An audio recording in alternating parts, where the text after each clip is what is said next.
Bob, I am excited that we have a new focus area for some of our upcoming episodes. And I think we're terming this under the microscope, taking a closer look at some products, maybe some supplements, some things that our consumers, our listeners should be aware of. I mean, you and I constantly are asked questions about new products and foods that come on the market. And this is a great way that we learn about some things that emerge in the food market. I think we're going to mention two things that came on our radar here recently. One of them was brand new to me that you actually brought to my attention, a product that you had been exposed to at the recent Boulder-thon, which is the annual marathon here in Boulder, Colorado.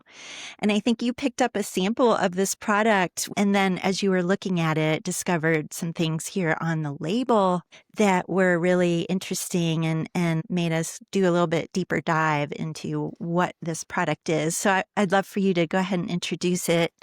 And we've got some visuals here if you want to watch us over on YouTube. And first, I just want to echo what you said, Dee. With this, I'm super excited with this under the microscope focus now with a few episodes that we'll have coming up, because it does allow us to kind of showcase what we do in the background, right? To help athletes, to help individuals, and literally to learn ourselves, because I have never seen this product that I'm going to show you.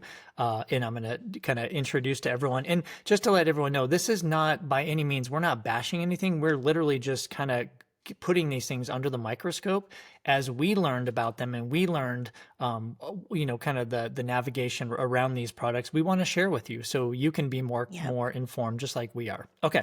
So that said, I was walking around the expo at the Boulder-thon in September, and it caught my eye. It said frog fuel. And I was like, well, that's frog fuel.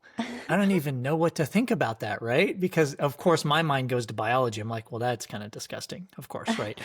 Frogs.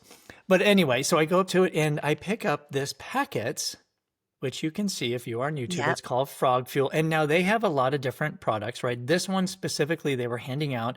It is their daily recovery protein shot. Okay. So frog fuel, just reading this, the reason why it is actually named frog fuel is because it was developed by Navy SEALs, and it says that right on the label. So fantastic, made in the USA, fantastic.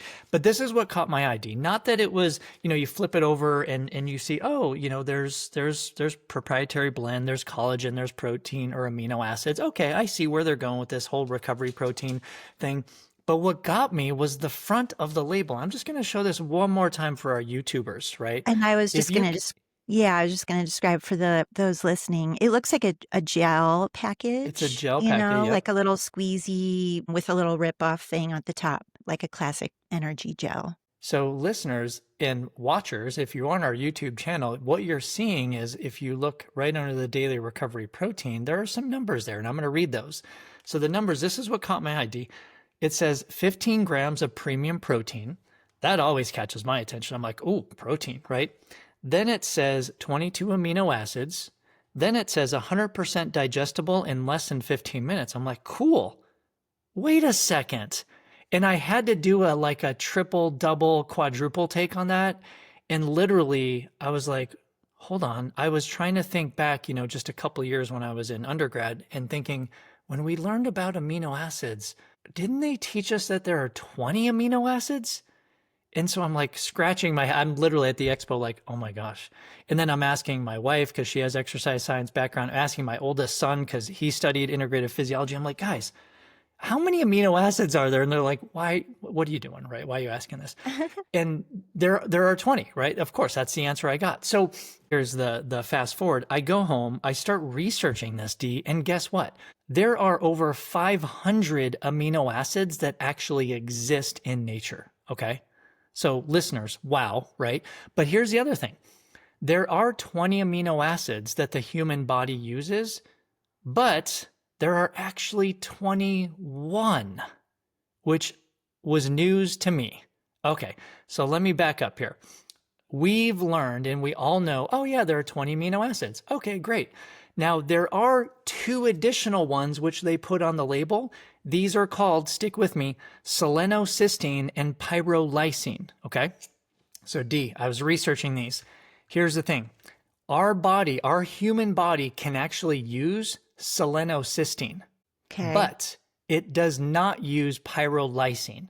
So in fact, we as humans can use 21 amino acids, and I'm not the geneticist, biologist, right? So I don't know under what conditions this selenocysteine, this 21st amino acid, if you will, actually gets utilized by our bodies. But there are different translational mechanisms that allow that amino acid to be used by our bodies.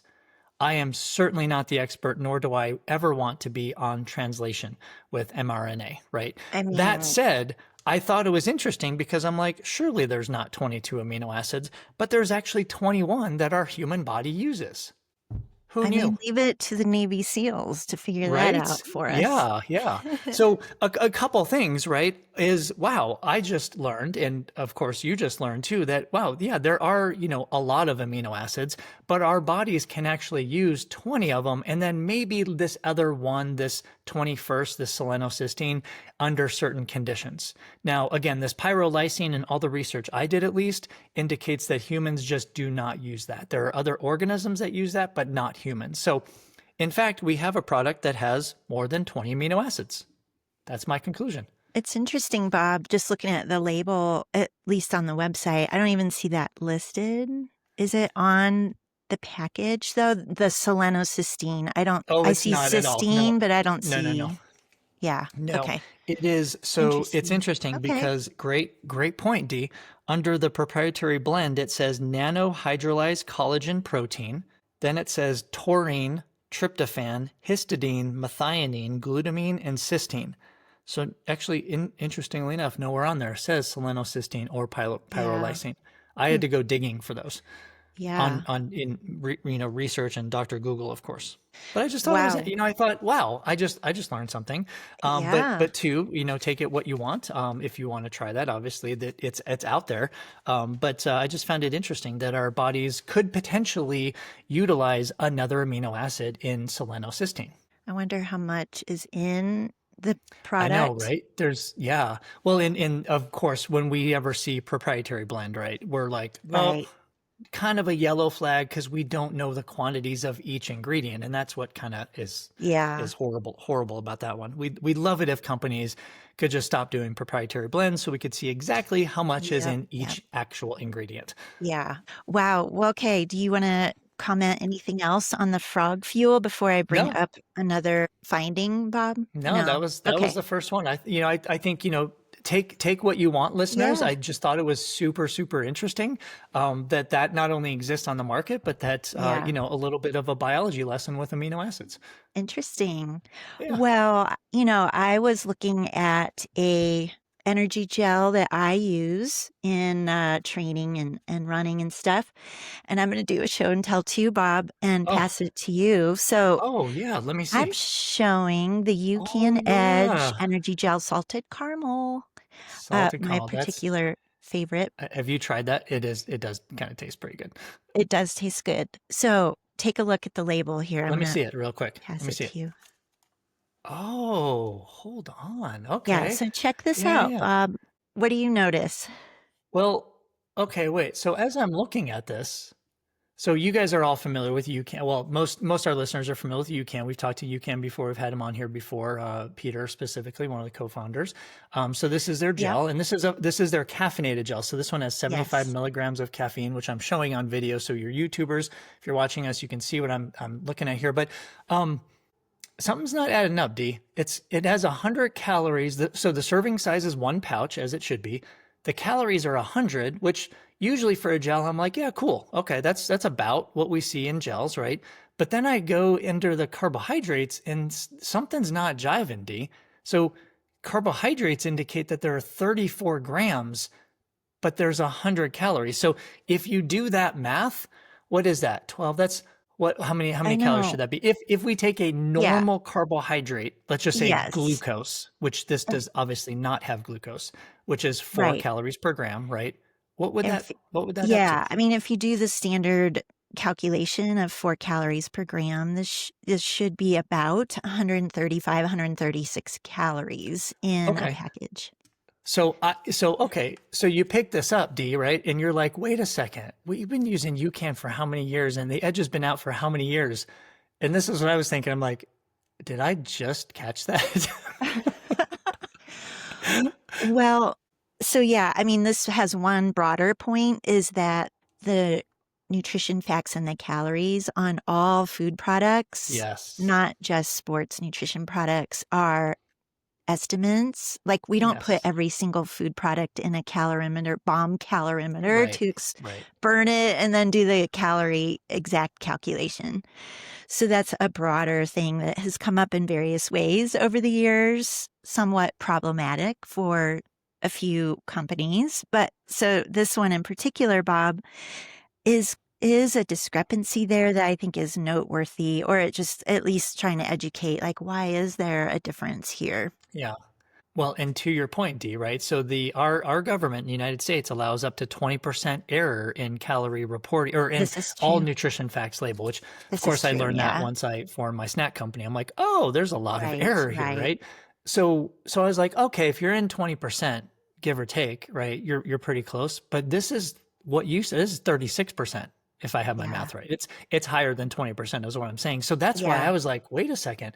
But when we're helping athletes do their daily or their race day nutrition or their training nutrition, and we're using Edge, we're like, okay, well, how many grams of carbohydrate, how many calories, and Yep. then you get to this, and it's kind of like, wait a second, what do I do as a sport dietitian, and then what Yeah. do you do as an athlete, right?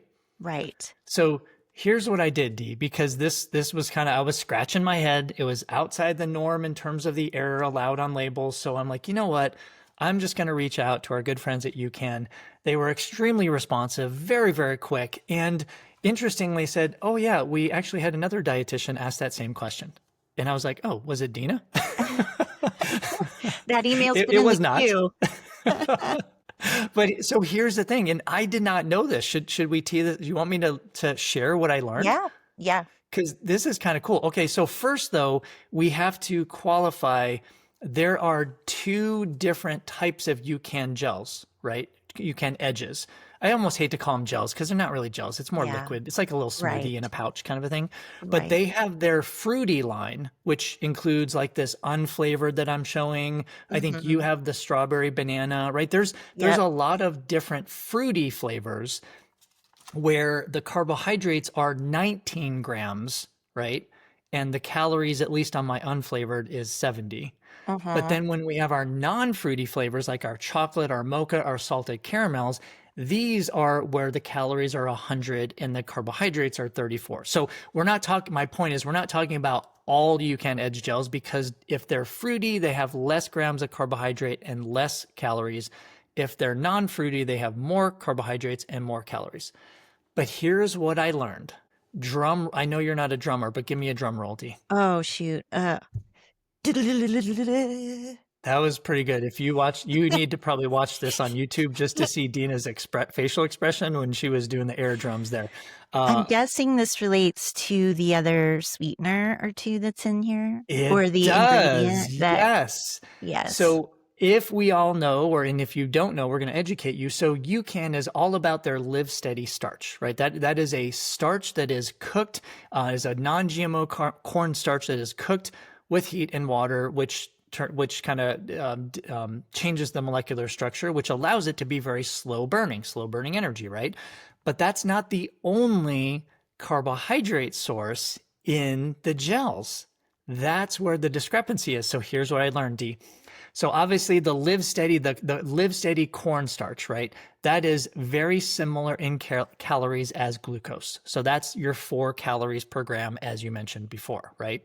Allulose is another sweetener that actually has 0.4 calories per gram.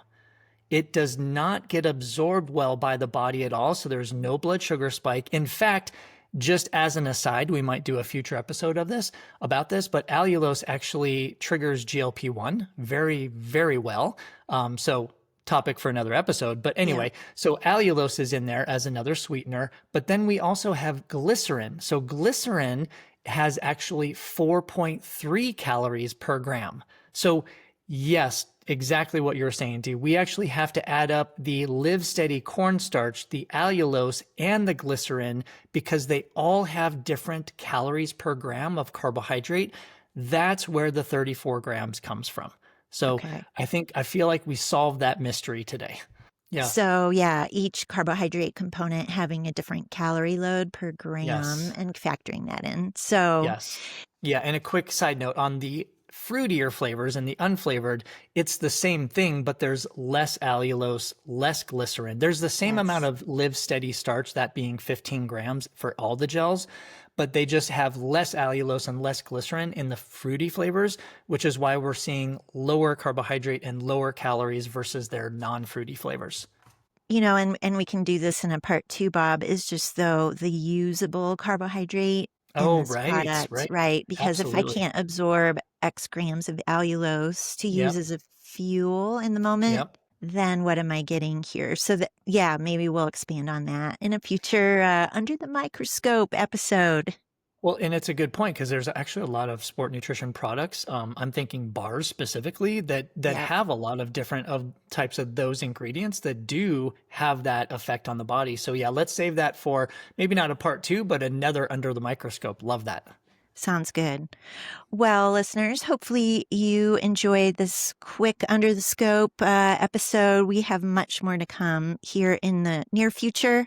Let us know your thoughts over in our free Patreon community where you can join at any time and give us a question or an idea for a future Under the Microscope episode. With that, Bob, we will sign off for today and catch you all on our next episode.